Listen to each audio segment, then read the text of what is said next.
Hey, what's going on, everybody? Welcome back to another episode of Caffeine. Let's talk about recruiting a partner, new talent, somebody that you want to work with, and how you can make sure that process is off to the right foot, is leading to the best possible partnership that you could possibly have.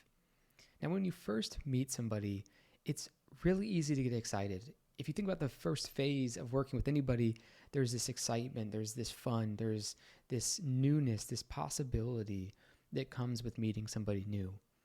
And this can be for all different types of relationships, but the idea is the same. In this initial phase, in this sort of honeymoon initial meeting with someone you want to hire, it's really easy to get ahead of yourself because what you end up doing is creating a vision that you want to share for each other. So you're discussing, what could this project look like in the future?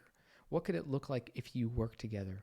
What is possible in this collaboration? And it's so exciting that sometimes you get a little bit ahead of yourself. Sometimes you get over your skis. And at this step, you don't want to get ahead of the relationship and where it's actually at. And what would be a better way of approaching things is to chunk it down and define what would initial prospect of working together look like? What could it look like for just the next month, for just the next 3 months? And I've seen people who they give up, half their company to somebody that they just met within the past month. They give up, a quarter of the company with someone they just met in the past month. And it's not that what's possible isn't exciting. It's not that the partnership might not be amazing.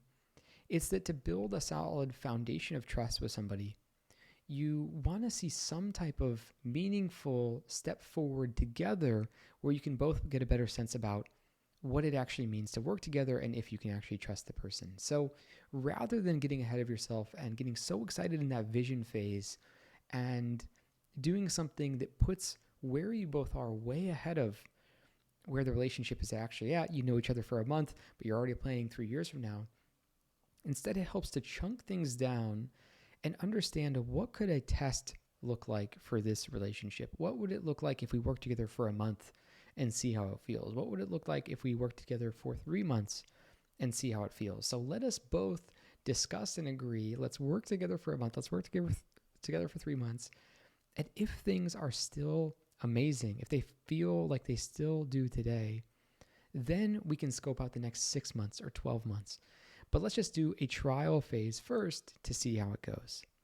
If you start by clarifying more about what each of you want in a way that you can prove out that the relationship is actually something that is going to be very beneficial for both sides, then you can further the distance of your time horizon after that initial step. And then maybe it's 6 months and you can reassess and you can say, okay, it's been 6 months. How do we still feel about this? Okay, it's been 12 months.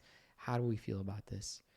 So the point is, you want to start with something very small and very clear as a way to get a sense about what things would actually be like. And what I've found is that relationships that go one step at a time, instead of full on, fully, baked all from the get-go, they tend to have a more lasting power. It's almost like the slower you go in some ways at the beginning, the longer your time horizon is together. Because at each stage, what we do is we check in on each other. We say to ourselves, how has this been? With the other person, how has this been? Do we both still feel as excited as we did in the beginning?